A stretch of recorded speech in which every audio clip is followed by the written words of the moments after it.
আসসালামু আলাইকুম। তো আজ আমরা চলে এসেছি আকবপুরের সেই বিখ্যাত জলসায়, সবচেয়ে বড় জলসা।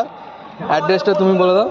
অ্যাড্রেসটা হচ্ছে এটা হচ্ছে হুগলি জেলার নিয়ার ভাস্তারা, ভাস্তারার কাছেই আকবপুর গ্রাম। ওই গ্রামে আজকে জলসা হচ্ছে, বিখ্যাত জলসা। চলো তোমাদের জলসাটা আজকে ঘুরে দেখাচ্ছি, কে কে বক্তা এসেছে সব তোমাদের বলবো, কেমন কি হয়েছে সব তোমাদের আজকে ডিটেলসে বলবো।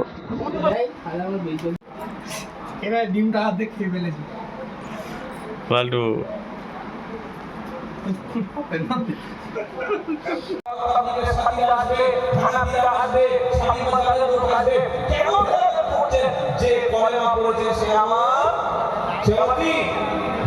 তো আমরা এখন যাচ্ছি জলসার যেখানে বক্তৃতা দিচ্ছে, এটা হলো মেন গেট ঢোকার। আজকে বক্তৃতায় আছে আবদুল্লাহ জুবের মৌলানা সাহেব। উনি খুব সুন্দর বক্তৃতা দেন। ওনার বক্তৃতা শোনার জন্য দূর দূর থেকে লোক আসছেন। এখনো পর্যন্ত প্রায় 3000 লোক বক্তৃতা শোনার জন্য চলে এসেছেন।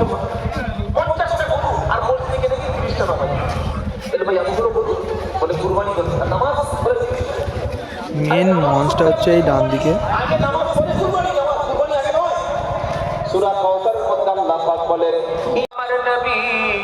তুমি নামাজ পড়ো আগে, পরে করো কুরবানি, আগে নামাজ থাকে। তো এখন সরাসরি আবদুল্লাহ জুবের মৌলানা সাহেব বক্তৃতা দিচ্ছেন। তোমরা পুরো বক্তৃতা শোনো, ভালো লাগলে অবশ্যই তোমরা ভিডিওটিকে লাইক, কমেন্ট এবং শেয়ার করবে। আল্লাহ বলছে নবী নিশ্চয়ই আমি মুসলমানের ছেলে। জিজ্ঞাসা করলাম ভাই কলেমা জানো? বলছে জানি। তা পড়ো। বলছে আলহামদুলিল্লাহ। ছোট্ট ছোট্ট বিষয় বিভেদ করো না, ছোট্ট ছোট্ট বিষয় ডিবেট করো না, ছোট্ট ছোট্ট বিষয় মুনাজারা করো না, ছোট্ট ছোট্ট বিষয় যেন মতনৈক্য করো না। যদি তোমরা নিজেরা বিভেদ করো, আল্লাহ বলছেন ফাতাফশালু, তাহলে তোমরা দুর্বল হয়ে যাবে, তাহলে তোমরা ক্ষমতা হারা হয়ে যাবে। ওয়াতাজহাবা রিহুকুম, তোমাদের শক্তি চলে যাবে, তোমাদের হাত থেকে ক্ষমতা চলে যাবে। কে আমিন জোরে বলছে না আস্তে বলছে? কে ইয়া নবী পড়ছে কি পড়ছে না? কে জামাতে যাচ্ছে কি যাচ্ছে না? কে হারবেন কাফের না? আরেকটা লোক হানাফি মাযহাব, আপনি বলতে পারবেন কেউ আমিন জোরে বলবে, করবে কেউ করবে না, সেটা তার পার্সোনাল ব্যাপার। কোরআন সুন্নাহর ব্যাপারে আমরা যদি মহল্লার সব ছেলেদের পড়ানো সম্ভব না হয়, প্রয়োজনে আরেকটা যোগ্য আলেম মসজিদে রাখুন। মাসে 20-30 হাজার টাকা মাসে জায়গা, মহল্লার মধ্যে আলেমের সংখ্যা বাড়ান।